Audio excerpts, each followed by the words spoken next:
चलिए आज सर्द जंग के दौर की कुछ बहुत ही दिलचस्प बल्कि हैरान कुन गैर खुफिया दस्तावेजात पर एक नजर डालते हैं।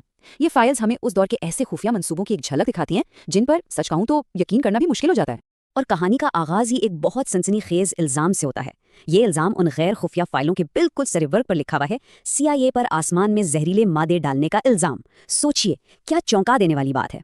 तो यही वो सवाल है जो हमें इस पूरी तहकीक की तरफ ले जाता है। क्या ये सिर्फ एक साजिशी नजरिया है, एक कॉन्स्पिरेसी थियरी, या फिर इसके पीछे कोई छुपी हुई गहरी हकीकत मौजूद है?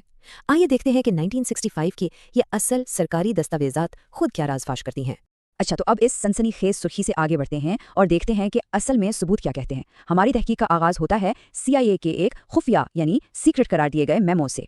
और ये कोई छोटा मोटा या किसी निचले दर्जे का मंसूबा नहीं था। इसकी पुश्तपनाही खुद अमेरिकी सदर लिंडन बी जॉनसन कर रहे थे। उनका ये खत इस बात का पक्का सबूत है कि इस मंसूबे को व्हाइट हाउस की आला तरीन सतह से न सिर्फ मंजूरी हासिल थी बल्कि वो खुद इसमें ज़ाती दिलचस्पी ले रहे थे। तो सवाल ये पैदा होता है कि आखिर इतने बड़े पैमाने पर मौसम को कंट्रोल करने की ज़रूरत क्यों पेश आई? इस मंसूबे के पीछे असल महरकात क्या थे? इसका जवाब हमें सिर्फ एक दिन पहले लिखे गए एक मेमो से मिलता है। इसकी वजह थी एक बहुत बड़ी कुदरती आफत। सितंबर 1965 में एक समुद्री तूफान हैरिकेन बेट्सी ने अमेरिका में शदीद तबाही मचाई थी। सदर को जो मेमो भेजा गया उसके मुताबिक तो इस तूफान ने न्यू ऑरलियंस जैसे बड़े शहर को मुकम्मल तौर पर बेबस करके रख दिया था, यानी हालात बहुत ख़राब थे।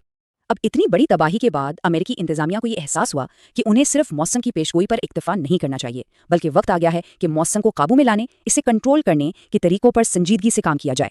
ये एक बहुत बड़ा कदम था और इस मंसूबे का जो विजन था वो बहुत ही वसी था। इसमें मौसम को अपनी मर्जी के मुताबिक ढालने के लिए इंतहाई बड़े पुरअज़म मकासद तय किए गए थे। इस प्रोग्राम के मकासद को देखें तो वो हैरान कुन हद तक जामे थे।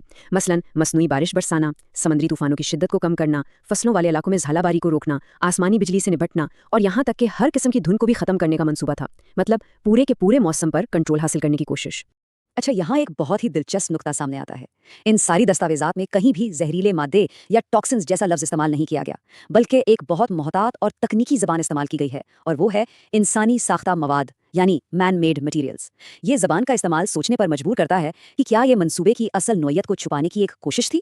लेकिन बात सिर्फ कुदरती आफात से बचने की नहीं थी। इन दस्तावेजात से एक और बहुत बड़ा मुहर्रिक भी सामने आता है, और वो था सर्द जंग का मुकाबला।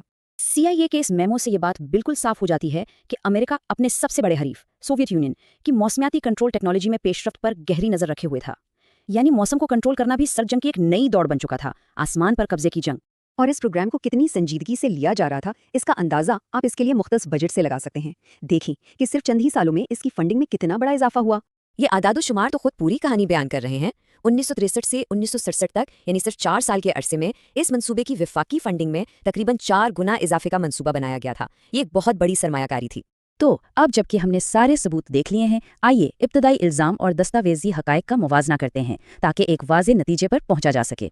देखें, ये गैर खुफिया फाइलें इस बात की तो तस्दीक करती हैं कि हाँ, व्हाइट हाउस की हिमायत से मौसम को कंट्रोल करने का एक खुफिया और बहुत बड़ा मंसूबा मौजूद था। लेकिन जो जुबान इस्तेमाल की गई वो बहुत अहम है। तरीक़ाकार के लिए इंसानी साख्ता मवाद की तरसील की बात की गई है, जहरीले मादे या टॉक्सिन्स का लफ्ज़ कहीं भी मौजूद नहीं। तो इल्ज़ाम और हकीकत में एक वाज़ेह फ़र्क नजर आता है। ये सब कुछ हमें एक बहुत अहम सवाल पर लाकर छोड़ता है। अगर 1960 की दहाई के खुफिया मंसूबों में फ़िज़ा में इंसानी साख्ता मवाद दाखिल करने की बात हो रही थी, तो आज के दौर में जब टेक्नोलॉजी इतनी आगे बढ़ चुकी है, इस इस्तिलाह का क्या मतलब हो सकता है? ये एक सोचने की बात।